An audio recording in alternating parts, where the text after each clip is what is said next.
આજની યુવા પેઢી જે ભણાય છે એ લોકો એવું વિચારી રહી છે કે અમારે મહેનત શા માટે કરવાની, પણ એ લોકોને એ ખ્યાલ જ નથી કે તમને મોટા કરવામાં, તમને ઉછેર કરવામાં, તમને ભણાવવા ગણાવવામાં મા બાપનો સંઘર્ષ કેટલો રહેલો છે. એક સમય એવો હોય છે કે જ્યારે તહેવાર હોય છે, દિવાળી જેવો તહેવાર હોય છે, એ સમયે તમને 2 જોડી કપડાં મા બાપ અપાવે છે. તમારા 2000ના કપડાની સામે મમ્મી 500 રૂપિયાની સાડી નથી ખરીદતી. મમ્મી જૂની સાડી ચલાવી રહી છે. તમને 2 જોડી ચપ્પલ આપવાના કારણથી પપ્પા ચપ્પલ નથી લેતા, પપ્પા એ જૂના ચપ્પલ ચલાવી લે છે, પણ તમને 2 જોડી નવા ચપ્પલ, નવા બૂટ અપાવ્યા છે. પણ તમને એ ખ્યાલ જ નથી.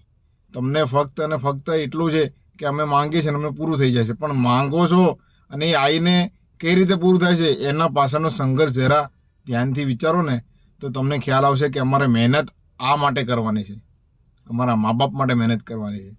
કેમ કે મા બાપે તમારા માટે કંઈક વિચારે રાખ્યું છે.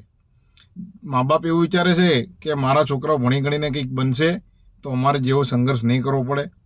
એમને એમના ભવિષ્યમાં સારી એવી પત્ની, સારો એવો વર એ અમે ગોતી આપીશું. એ અમને સામેથી એમના માંગા આવશે. કેમ કે તમે ભણી ગણીને કંઈક સારા બનેલા હશો એના કારણથી. આ લોકો આટલા દૂર સુધીનું મા બાપ વિચારતા હોય છે.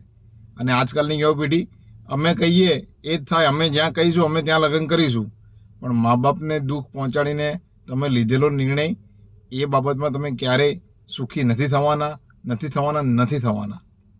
એટલે હંમેશા મા બાપ કહે એ પ્રમાણે રહો.